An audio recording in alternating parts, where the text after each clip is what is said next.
Hello everyone, welcome to my channel. तो आज हम लोग बात करने वाले हैं एलस्टॉम इंडिया स्कॉलरशिप के बारे में, जिसे हर बच्चे दे सकते हैं, चाहे आप किसी भी ईयर में हो या कोई भी स्ट्रीम आपने सिलेक्ट किया हो। तो चलिए इसके एलिजिबिलिटी क्राइटेरिया और इसके बेनिफिट्स को जानते हैं। तो सबसे पहले एलस्टॉम इंडिया स्कॉलरशिप और आईटीआई डिप्लोमा स्टूडेंट, यहाँ पे आप देख सकते हैं आईटीआई डिप्लोमा के लिए है अलग से, यहाँ पे जनरल ग्रेजुएशन के लिए अलग से है। ठीक है, यहाँ पे प्रोफेशनल अंडर ग्रेजुएशन के लिए अलग से है। ठीक है, आप जिसमें क्राइटेरिया में लाइक करते हैं वहां पे अप्लाई नाउ का बटन क्लिक करके अप्लाई कर सकते हैं। चलिए बारी बारी से सभी के बारे में एलिजिबिलिटी क्राइटेरिया के बारे में जानते हैं। तो सबसे पहले एलस्टम इंडिया स्कॉलरशिप और आईटीआई डिप्लोमा स्टूडेंट 2024 टू 25। तो एलिजिबिलिटी की बात करें तो सबसे पहले एलिजिबिलिटी है स्टूडेंट इनरोल्ड इन आईटीआई या डिप्लोमा कोर्स एनी ईयर। आप किसी भी स्टूडेंट ईयर में हो, third year, second year, first year, आप अप्लाई कर सकते हैं। ठीक है, the second eligibility criteria, applicant must have secure at least 60% in class previous class, okay, या semester.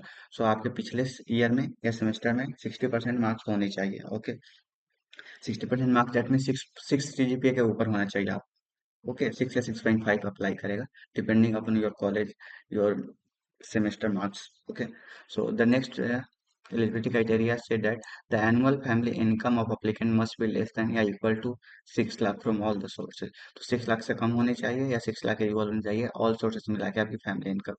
In the last eligibility criteria, the scholarship is open to student studying in locations such as कोम्बिटोर जो तमिलनाडु में है, मधेपुरा जो बिहार में है, Shri city Andhra Pradesh में है, and वादावरा जो गुजरात में है। ठीक है, and eight specified college. Okay, तो एलिजिबल सभी लोग हैं।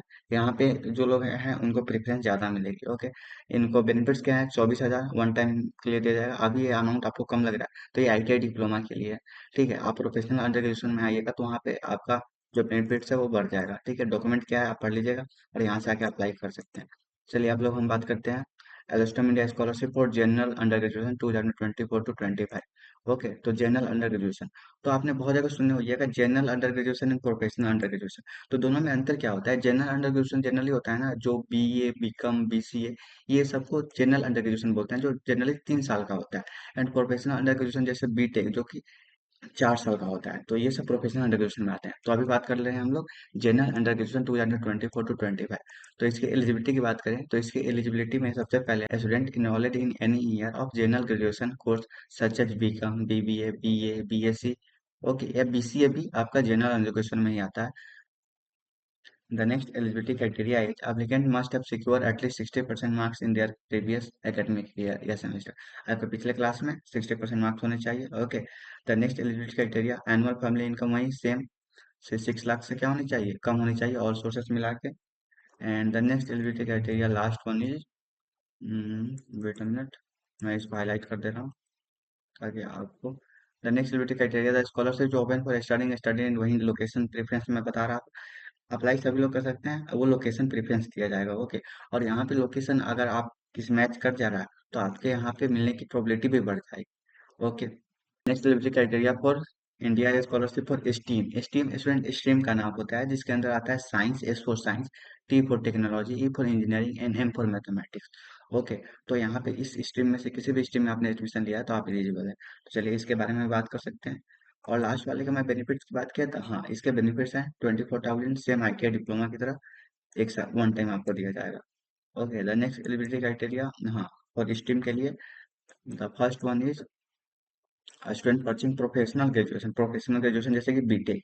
Okay, student pursuing professional graduation in STEM. STEM that mean science, technology, engineering. आप इंजीनियरिंग के स्टूडेंट हो, मैथमेटिक्स लिए हो, ठीक है, साइंस लिए हो, टेक्नोलॉजी लिए हो, इस मौके में एलिजिबल है। ठीक है, applicant must have secure the second eligibility criteria is आपके पिछले एकेडमिक ईयर में 60% होने चाहिए। Same the last one is 6 lakh से आपका फैमिली इनकम सोर्स कम होनी चाहिए, ऑल सोर्सेज मिला के family income. And the last one is The scholarship is open to student studying in locations such as Coimbatore Tamil Nadu में जो है, मध्य प्रदेश, बिहार में श्री सिटी, और औदरा जो गुजरात में है, यहाँ पे है। ठीक है, okay.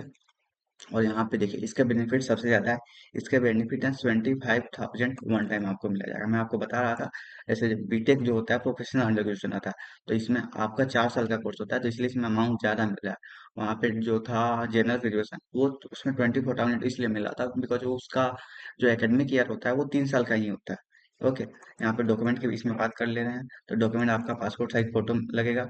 The next document is marksheet of previous academic year. Okay, अपने रिजल्ट का मार्कशीट देना पड़ेगा। The next eligibility criteria is government issue identity proof. Identity proof की जगह पे आप अपना Aadhaar card, PAN card, licence card, driving licence कोई भी दे सकते हैं। The next eligibility, the next document, okay sorry, next document current year admission proof. Okay, fee receipt यहाँ पे दे सकते हैं, एडमिशन लेटर दे सकते हैं, इंस्टीट्यूट आईडी कार्ड दे सकते हैं, बोनाफाइड सर्टिफिकेट दे सकते हैं। द अब the next one is the applicant bank passbook. ठीक है, यहाँ पे एप्लीकेंट का पासबुक लगेगा। आप अपने पिता का पासबुक देंगे तो यहाँ पे आपको दिक्कत हो सकती है, इसलिए आप अपना बैंक पासबुक बना लीजिए, बैंक अकाउंट, और आप अपना दीजिए। वो भी अपना मेजर वाला दीजिएगा, बिकॉज यहाँ पे 25,000 आपके पैसे आने वाले हैं। तो माइनर अकाउंट में एक बार में इतने अमाउंट नहीं आ सकते हैं, इसलिए वहाँ पे दिक्कत होती है। तो जब भी आप अपना अकाउंट बनवाने जाए, ठीक है अपना, तो यहाँ पे मेजर अकाउंट बनाए थे। And the last one is document required for this application is valid and recent family income proof. Okay, तो अगर आपके पिताजी जो आईटीआर आपके भरते हैं, ठीक है, आईटीआर जो टैक्स हर साल भरते हैं, उसका प्रूफ आप दे सकते हैं, उसके स्लिप दे सकते हैं प्रूफ की जगह पे, इनकम सर्टिफिकेट की जगह पे। ओके, एंड कैसे अप्लाई करना है, यहाँ पे अप्लाई बटन का रेड कलर में दिख रहा है, यहाँ अप्लाई करके अप्लाई कर सकते हैं। ओके।